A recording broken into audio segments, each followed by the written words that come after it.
नमस्कार दोस्तों, मैं गौतम आप सभी का अपने YouTube चैनल में स्वागत करता हूं।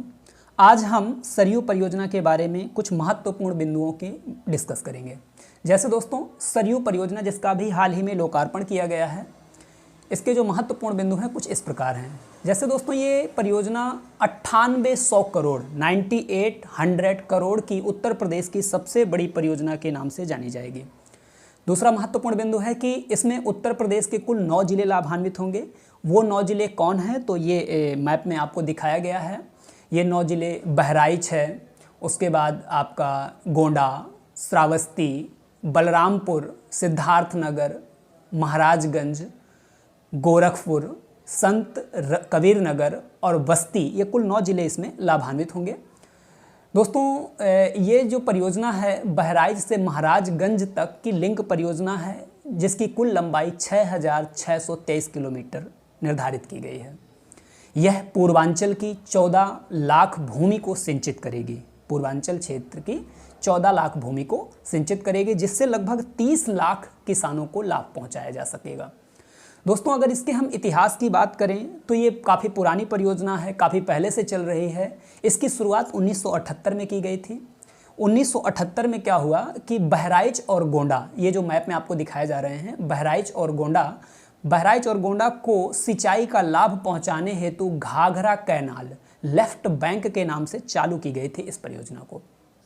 इसके बाद 1982 में इसका विस्तार करते हुए कुल 9 जिले इसमें शामिल किए गए। स्टार्टिंग में इसमें केवल 2 ही जिले शामिल किए गए थे, बहराइच और गोंडा, लेकिन 1982 में इसका विस्तार करते हुए इसमें कुल 9 जिले शामिल किए गए, जिनके नाम आपके इस मैप में दिए गए हैं, जिनके नाम मैं क्रमशः आप रिपीट कर रहा हूँ। जैसे बहराइच है, गोंडा है, श्रावस्ती है, बलरामपुर है, बस्ती है, सिद्धार्थनगर है, महाराजगंज है, संत कबीर नगर है और गोरखपुर। ये कुल 9 जिले इससे आज वर्तमान में लाभान्वित हैं। दोस्तों, जब इसका 1982 में विस्तार किया गया था, तभी इसका नाम सरयू परियोजना कर दिया गया था। इसके महत्व को ध्यान में रखते हुए 2012 में सरकार ने इसको राष्ट्रीय परियोजना के रूप में घोषित किया। दोस्तों, स्टार्टिंग में राष्ट्रीय परियोजना के रूप में घोषित नहीं हुई थी, लेकिन 2012 में इसके महत्व को ध्यान में रखते हुए इसे राष्ट्रीय परियोजना के रूप में घोषित किया गया।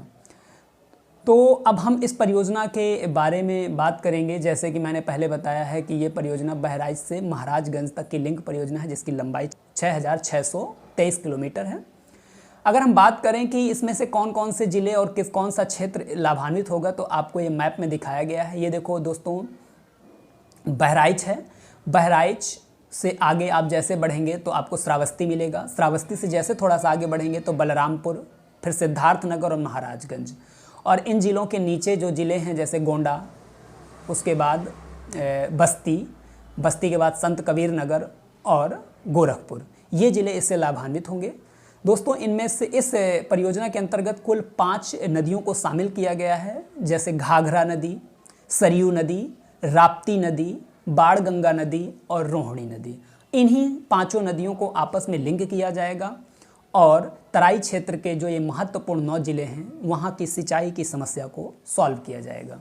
दोस्तों, अगर हम बात करें इस नदियों के बारे में, जो भी यहाँ 5 नदियाँ इसमें लिंक हैं, उन सभी नदियों के बारे में बात करें तो घाघरा नदी, आप सभी लोग जानते हो कि घाघरा नदी मापचाचुंग ग्लेशियर से निकलती है। यह नेपाल के मापचाचुंग ग्लेशियर से निकलती है और यह गंगा की एक महत्वपूर्ण सहायक नदी के रूप में जानी जाती है। दोस्तों, ये घाघरा नदी हिमालय से बेसिकली जब ये निकलती है तो इसको हम कर्नाली नदी के नाम से जानते हैं। ठीक है। घाघरा नदी की जो महत्वपूर्ण सहायक नदियां हैं वो सरयू नदी है, राप्ती नदी है और रोहिणी नदी है। वास्तव में रोहिणी नदी आपकी राप्ती की सहायक नदी है और राप्ती अंततः घाघरा में देवरिया के पास मिल जाती है और घाघरा नदी छपरा के पास गंगा नदी में मिल जाती है। तो हम एक एक नदी की पहले बात कर लेंगे। सबसे पहले हम बात करेंगे घाघरा नदी की। दोस्तों, घाघरा नदी, जैसा कि मैंने पहले ही बताया है कि ये मापचाचुंग ग्लेशियर नेपाल हिमालय से निकलती है और आगे चल करके गंगा में छपरा के पास मिल जाती है, अर्थात ये गंगा की एक महत्वपूर्ण सहायक नदी है। इसके बाद हम बात करेंगे सरयू नदी। दोस्तों, सरयू नदी ये भी उत्तराखंड के कुमायूं हिमालय से निकलती है। कहाँ से निकलती है? उत्तराखंड के कुमायूं हिमालय से निकलती है और सीतापुर के पास आकर ये घाघरा नदी में मिल जाती है। अब दोस्तों, बात हम करेंगे राप्ती नदी की। तो राप्ती नदी भी नेपाल हिमालय से निकलती है और यह देवरिया के पास घाघरा नदी में मिल जाती है। इसके बाद हम दोस्तों बात करेंगे रोहिणी नदी। तो रोहिणी नदी नेपाल की कपिलवस्तु के पास से निकलती है। दोस्तों ये कपिलवस्तु आप भली भांति जानते हैं शाक्य गणराज्य की कैपिटल हुआ करती थी। प्राचीन इतिहास में आपने पढ़ा होगा शाक्य कुल, ठीक है ना, जिस कुल से भगवान बुद्ध बिलोंग करते थे। ये शाक्य गणराज्य की कपिलवस्तु राजधानी हुआ करती थी और कपिलवस्तु से ही 10 किलोमीटर पूर्व में लुम्बिनी नामक एक शहर है जहाँ पर बुद्ध का जन्म हुआ था। तो ये आप याद रखिएगा दोस्तों, यहीं से निकलती है, कपिलवस्तु से निकलती है रोहिणी नदी और ये आगे चल के गोरखपुर के पास राप्ती नदी में मिल जाती है। दोस्तों इन्हीं 5 नदियाँ घाघरा, सरयू, राप्ती, एक नदी दोस्तों बाणगंगा भी है जो कि राप्ती की सहायक नदी है, और इसके आगे फिर आप रोहिणी नदी, इन 5 नदियों में बैराज बनाए जाएंगे और इन बैराज से लिंक नहर निकाली जाएंगी जो आपस में एक दूसरे को जोड़ेंगी और वहाँ के जो प्रमुख ज़िले हैं उन ज़िलों में सिंचाई की समस्या और पेयजल की समस्या को सॉल्व किया जाएगा।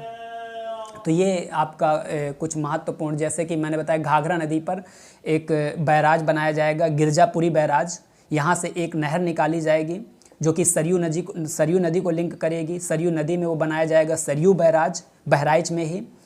तो ये सरयू नदी के बाद फिर एक राप्ती बैराज बनाया जाएगा राप्ती नदी पर। सरयू नदी और सरयू बैराज और राप्ती बैराज के बीच एक लिंक नहर निकाली जाएगी। उसके बाद फिर राप्ती बैराज से पानी पहुंचाया जाएगा, बाणगंगा नदी पर एक बैराज बनाया जाएगा और तत्पश्चात इसके रोहिणी नदी पर एक बैराज बनाएंगे और इस बैराज से जो नहर निकाली जाएगी उसको रोहिणी बैराज तक पहुँचाया जाएगा पानी को। इस तरीके से यह एक लिंक परियोजना है जिसकी कुल लंबाई 6623 किलोमीटर है। और महत्वपूर्ण बिंदु यही है इसके कि इसमें कुल कितनी नदियों को शामिल किया गया है। तो इसमें कुल 5 नदियां शामिल है, घाघरा, सरयू, राप्ती, बाणगंगा और रोहिणी। 9 जिले कितने लाभान्वित हो रहे हैं, तो इससे कुल 9 जिले लाभान्वित हो रहे हैं जिनके नाम मैं पुनः एक बार बोले दे रहा हूँ। जैसे बहराइच है, श्रावस्ती है, बलरामपुर है, सिद्धार्थनगर है, महाराजगंज है। ये क्रमशः ऊपर से लाइन से हैं पश्चिम से पूर्व की दिशा में, और इनके नीचे जिले पश्चिम से पूर्व की दिशा में जैसे गोंडा है, बस्ती है, संत कबीर नगर है और गोरखपुर है। तो ये कुल 9 जिले हैं जो इससे लाभान्वित होंगे। तो दोस्तों आप मेरे साथ बने रहिएगा और इसी तरीके के महत्वपूर्ण इशू पर मैं अब चर्चा करता रहूँगा निरंतर। धन्यवाद दोस्तों, फिर मिलते हैं अगली क्लास में।